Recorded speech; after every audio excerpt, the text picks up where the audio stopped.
gubernur harus yakin dia punya kompetensi kepemimpinan, leadership yang dititipkan ke Aceh untuk memperbaiki Aceh.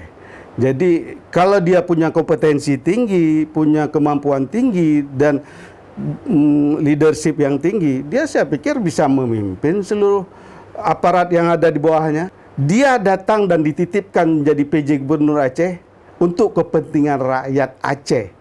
Meskipun kepentingan pemerintah pusat itu ya nggak bisa dinafikan, karena ada PJ Gubernur di Aceh ini juga karena kepentingan politik pusat. Seharusnya Aceh tidak ada PJ Gubernur kalau patuh dengan aturan ketentuan UU PA. Hari ini kita tidak bicara lagi UU PA.